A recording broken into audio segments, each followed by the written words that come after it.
Терпение иссякает, зато накапливается гнев. Педагоги, бастующие уже 3 недели, поставили власти ультиматум – увеличить зарплату в 3 раза. При этом она не будет достигать и $150. В противном случае учителя грозят акциями протеста, но более масштабными. Если требования не будут выполнены, если примирительная комиссия не придем к единому мнению, и потом мы выйдем на бессрочную забастовку. Ответа власти еще не дали, но на прошлой неделе президент Роза Утунбаева обещала увеличить зарплату педагогов на 30%. На большее просила не рассчитывать, в казне нет денег. Как ставший главой правительства Алмазбек Атамбаев планирует вывести страну из кризиса, пока не ясно. До сих пор вся программа сводилась только к обещаниям, как было в мае уходящего года.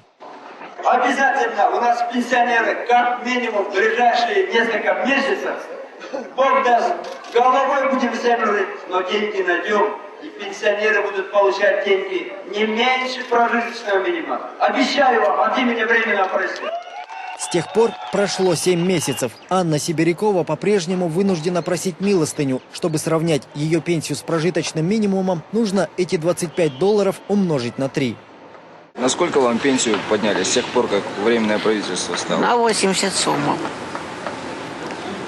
Все? Да. На 50% госчиновников сократит, и как раз подойдет увеличение пенсии для пенсионеров и содержание, улучшение заработной платы учителям, врачам. Однако разом все проблемы это не решит, уверен специалист по экономическим вопросам Алманбет Матубраимов. Для того, чтобы страна зажила по-человечески, нужно на время затянуть потуже пояса всем гражданам Кыргызстана, тем более чиновникам. И уйдет на это не несколько месяцев. И плюс это Временное правительство сказал, всем мы дадим родившему ребенка такие деньги большие. Дадим 7% кредитные ресурсы, по себестоимости дадим электроэнергию, всем пенсионерам выдадим как прожиточный минимум. Если не хватает ассигнований, мы должны четко сказать, в течение 6 месяцев, к сожалению, уважаемые жители Кыргызстана, ничего не можем дать, ничего не можем обещать. Наберемся терпения, к этому моменту выправим такие-то позиции. Она должна быть четкость определена, ограничена, и должны нести ответственность за высказанные слова и за принятые решения. Пока молчат медики. Если к акциям протеста подключатся и они, эксперты не исключают по-настоящему масштабной волны протестов. Некоторые допускают возможность новой революции. Эркин Алымбеков, Улан Мунаимов, Андрей Щелоков, Бишкек, Кыргызстан.